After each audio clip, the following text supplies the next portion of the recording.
What's going on, everybody? Welcome to the Coon Commentary channel. This right here is just going to be some brief, extended commentary on the recent shooting incidents in upstate New York and out in California. So without further ado, I'm just going to jump right on into it. Now, reading both of these stories, the one with Travis Green and Cheektowaga, New York, and Kevin Neal in Rancho Tehama, California, one thing was immediately evident, and that was that both of these men's mind states were in question at the time of the shooting. Both of these men had prior events occur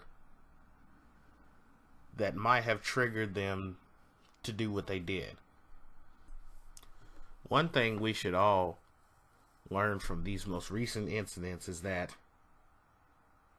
you really have to watch what you say and do to certain people, because you don't know how they're going to react. Doesn't matter if you've known them for 10 years or 2 days.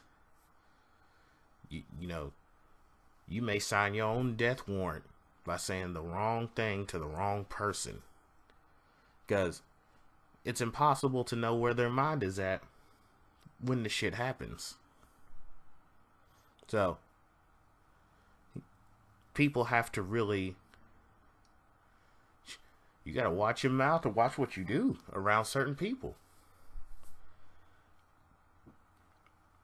This used to not really be a problem, but more people now, or at least let the media tell it, more people now are going off the deep end when certain things happen in their life, most of the time not in their favor. So the people, we really have to watch and keep an closer eye on people who we deal with in everyday life. And if something starts to seem off or seem amiss, we got to start bringing this stuff to people's attention. Like, hey, I don't think that guy over is doing too well, or something like that. Because people ignoring potential issues, especially mental health ones, are starting to come back to cost them their lives. Mental health in the United States needs a much bigger spotlight than it has. And it's sad that it has to come to the point of innocent people dying before it really gets national attention.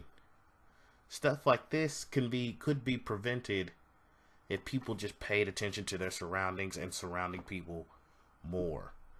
Much like in the California case, that man had prior domestic run-ins with his neighbors. You know, the police should have intervened much sooner than they did. So he has shown instability before. Now, the man in New York, that may have just been a freak incident. That was just his day to act a fool. That one might not have been able to be caught. But people perish for lack of knowledge. So it's worth saying, you gotta watch your surroundings. You gotta watch your neighbors, know your neighbors. That way, at least you can protect yourself, or you can maybe preemptively see something coming. If you know your neighbor Bob starts acting funny or quits coming out of the house or something like that, you know something's up, and you might save your own life. And I know I've been beating a dead horse the last couple videos, but I'm gonna say it again. Get yourself a gun or some kind of weapon, some means to protect yourself, and take a class or a course on how to protect yourself with said weapon, or even just your bare hands.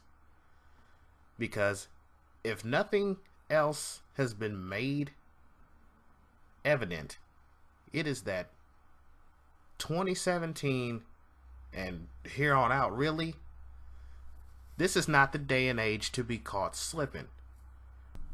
Because you never know when your next trip to work, trip to the store, your next day at school could potentially be your last. But you would like to, or you should like to, reduce those odds as much as possible. That's all I got to say about these two recent events. Check back in, I'll have more to say. I'm out.